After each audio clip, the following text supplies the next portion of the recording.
예, 아까 못한 우리 한동훈 후보님께 말씀 올리겠습니다.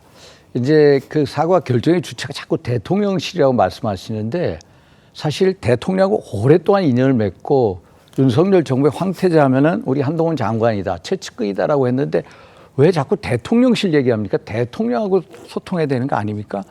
당연히 당 대표가 대통령 부인의 문제가 있으면 대통령하고 통화해서 직접 그 좋은 어떤 신뢰관계 속에서 하는 거지 왜 자꾸 대통령실이라고 얘기합니까? 그러면 그 당시에 대통령하고는 전혀 소통이 안 됐습니까? 대통령님과 이 문제에 관해서 논의가 있었습니다. 논의 있으셨죠? 바로 이 논의는 아니지만 예. 이 관련한 여사님에 관련한 여사님 예. 이슈에 그러면 관한 디올백 수수 사건에 대해서도 논의하셨습니까? 대통령께 대통령님 이게 사과가 필요하다 말씀하셨습니까? 제가 대통령님과 논의한 내용을 상세히 다 알려드리는 건 적절하지 않은 거예요. 그러니까 대통령실 아니 제가 저 같으면은 충분한 방식으로 대통령실과 소통했다 이렇게 말씀드리죠. 그러니까 대통령실이라고 하는데 저 같으면은 대통령하고 소통하겠습니다. 아니 대통령하고 그렇게 오랜 동안 신뢰관계를 구축한 분이 자꾸 대통령실이라고 얘기한다는데 대통령하고 얘기하죠. 그러면은 대통령님의 입장은 사과가 필요 그러니까 없다. 사과가 필요 없다라고 그런 입장인데 사실 한번 보십시오. 최측근이니까 아시겠죠. 2021년 12월 달 김건희 여사가 당사에 오셔가지고 허위 학력 논란에 대해서 사과를 하셨습니다. 그때도 대통령은 반대하셨어요. 그러나 김건희 여사께서 하셔야 되겠다 해서 그거 한 거예요. 그 주변 분들은 다 알거든요. 이번에도 마찬가지입니다. 5개의 문자를 한번 읽어보니까 너무너무 절절해요. 100번, 1000번, 10,000번 사과하고 싶습니다. 그러면은요, 저라면은 인간적인 관계상 내가 수십 년 동안 모셔왔던 형님이고 형수님이고 외국 갔다 오면 넥타이 받고 뭐 반찬 받고 하면은 야, 이게 어떨까? 이거는요, 정치 이전에, 당무 이전에 어떤 인간의 감수성에 대한 문제입니다. 정치라는 게요, 항상 공과사 구분하는 게 아니에요. 그거는 공무원식 발상이지. 우리는요, 정치를 하면서 한 사람이라도 안타까운 사정이 있으면 그분의 사정을 듣고 그것을 해결하려고 노력하는 게 정치거든요. 그래서 저는 지금도 이해를 못 합니다. 왜 그거를 안 했는지. 가장 최측근이, 아니, 예를 들어서 카톡 부산 고검 3차장 때 얼마나 하셨습니까? 332번. 김건희 여사하고 소통하셨잖아요. 그런데 비대위원장이니까 이게 안 한다? 공적 사적이 안 된다?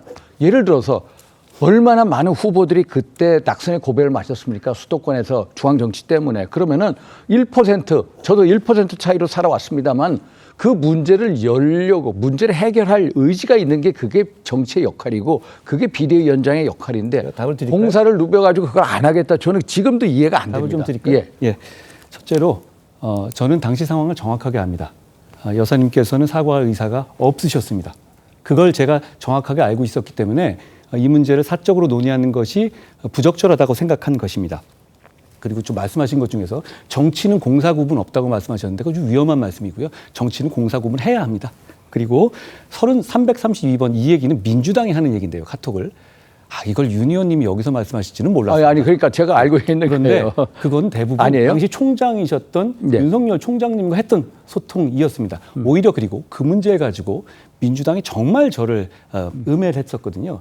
그렇기 때문에 저는 그 이후에는 더더욱 여사님과 관련해서는 사적인 소통을 하지 않아야 한다라고 결심했었습니다. 아니, 말씀드립니다만 제가 당시에 대통령실에다가 대통령님과 이 여사님 문제를 해결해야 된다는 방식을 다양한 방식으로 전달한 상황이었고 결국 그 문제로 인해서 사퇴 요구까지 받지 않았습니까? 그런데 이 시점에서 사적인 문자를 받아서 제가 어떤 답을 했었어야 하는지 그리고 그 시점에서 이미 공적으로 이 상황에 서로가 입장이 정해진 상황에서 저 문자에 대해서 제가 어떤 종류로든 간에 길게 설명을 한다면 저는 오히려 부적절하다고 생각합니다. 국민들이 보시기에 공적인 문제가 어떤 막후에서 개인적인 소통으로 해결되는 것 아닌가라는 우려를 가지실 수도 있을 것 같아요. 저는 똑같은 일이 있어도 똑같이 할 겁니다.